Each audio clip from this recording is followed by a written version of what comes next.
semuanya, hari ini saya mau bercerita tentang sebuah legenda yang berasal dari Sumatera Utara, tepatnya dari Pulau Samosir. Namun sebelum bercerita, kita berkenalan dulu ya.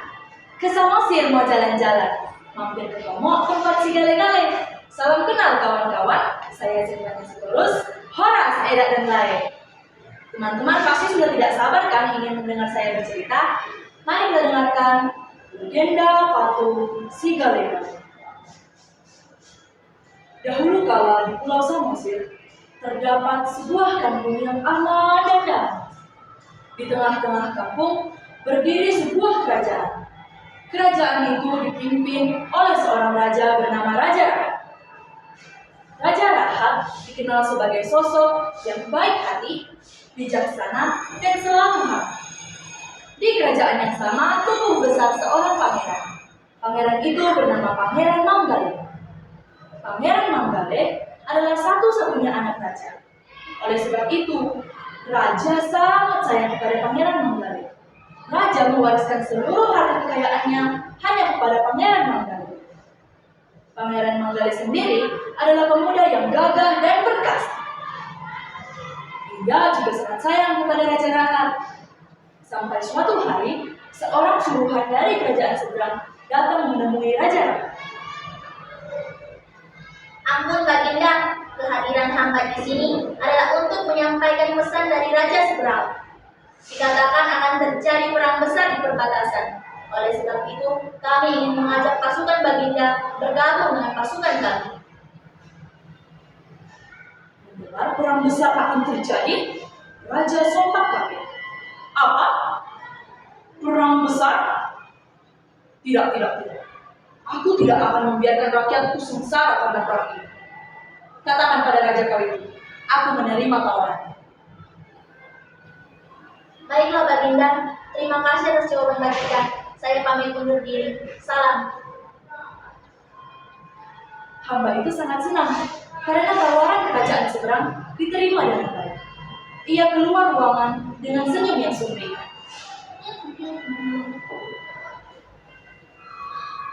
Itu menarik perhatian Pangeran Manggale. Pangeran Manggale heran, lalu ia bergegas menemui sang raja. Ayah, apa yang barusan ayah bincangkan? Begini anakku, sebentar lagi akan terjadi perang besar di perbatasan, melibatkan seluruh wilayah kerajaan. Apa? Perang besar? Lalu bagaimana dengan kerajaan kita? Tenanglah anakku, ayah sudah bekerja sama dengan kerajaan seberang. Ini membuat pasukan kita lebih kuat, dan kita mungkin bisa menang. Pangeran Manggale merasa sedih. Ia tahu jika ada perang begini, maka sang ayahlah yang akan maju ke medan perang. Ia amat khawatir terhadap sang ayah. Sudahlah, anakku, kita pasti bisa menang, apalagi dengan bantuan kerajaan seberang. Pangeran Manggale diam saja. Baiklah ayah, aku yang akan pergi mewakilkan ayah untuk pergi ke medan perang, kata Pangeran Manggale dengan marah. Apa? Pergi ke medan perang? Tidak, sesungguhnya aku tidak akan memperbolehkan putraku. Pangeran Manggale tahu ia pasti akan ditolak oleh ayahnya, karena ia adalah anak satu-satunya. Namun ia tetap sedih. Jika bukan ia, pasti sang ayah yang akan pergi ke medan perang. Keesokan harinya, Pangeran Manggale kembali membujuk sang ayah. Berkali-kali dibujuk, berkali-kali ditolak. Namun pada akhirnya, karena rasa sayang ayahnya kepada putranya diperbolehkan ikut ke medan perang. Anakku, hanya kaulah yang dikasihi. Jagalah dirimu baik-baik, karena hanya kaulah anakku satu-satunya. Tak berselang lama, perang meletus. Semua prajurit berguguran. Banyak korban yang dimakan, banyak orang yang menderita. Sampai pada satu titik, kerajaan mengalami keterpurukan. Ternyata Pangeran Manggale tewas di medan. Semua prajurit pulang ke kerajaan membawa kabar duka. Raja sangat sedih.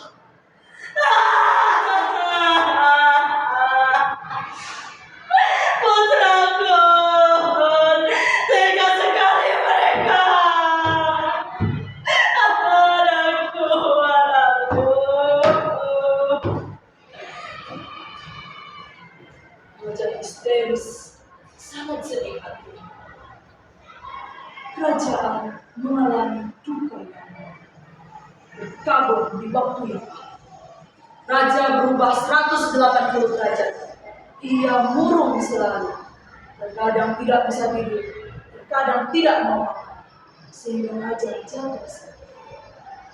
Seluruh penghuni kerajaan merasa kasihan kepada raja mereka. Mereka tahu jika terus-terusan begini, kerajaan akan kacau. Hingga suatu kali terselip ide dari pengawal istana. Bagaimana kalau kita buat sebuah patung yang mirip dengan pangeran untuk menghibur raja? Mau kita apakan patung itu? Untuk apa juga? Begini, jika patung itu sudah selesai, nanti kita panggil seorang tabib untuk menghidupkan patung itu. Karena penghuni istana tidak tahan melihat raja mereka yang selalu sedih, mereka banyak yang setuju. Kemudian mereka bersama-sama membuat patung yang mirip dengan Pangeran Manggale. Setelah dibuat, patung itu dibawa ke hadapan raja, lalu dipanggillah tabib.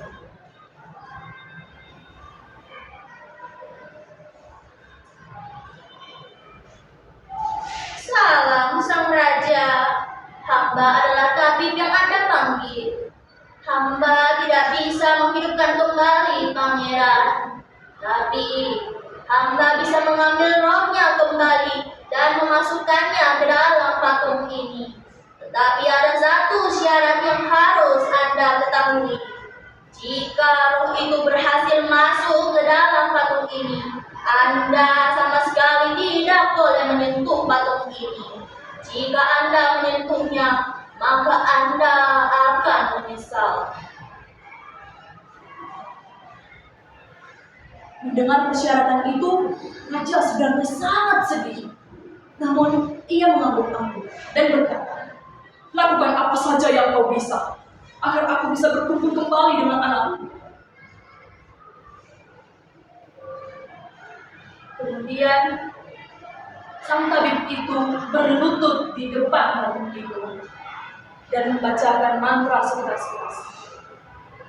Aleo punde bata mula jari apolo, tangi homa tangi hoko, bakit maho yatarobun, dipartikion yon, jujur maobi, bakit! Sontak semua orang kaget, sebab terlihat patung itu bergerak-gerak sendiri, seperti menari-nari kecil. Namun gerakannya sangat amat kaku. Raja menangis kencang, karena ia teringat kembali dengan putranya. Ia juga menari-nari kecil, ikut dengan patung itu. Tanpa disadari, Raja berlari ke arah patung itu. "Oh, hai anakku!" Raja menangis kencang, dan kemudian seketika patung itu berhenti bergerak. Ternyata raja telah melanggar persyaratan. Maka patung itu pun berhenti bergerak. Raja tahu ia telah melanggar persyaratan itu, lalu ia bersedih. Seluruh kerajaan pun bersedih untuk yang kedua kali. Patung itu pun dinamakan patung si Gale-Gale karena gerakannya yang amat kaku. Gale yang artinya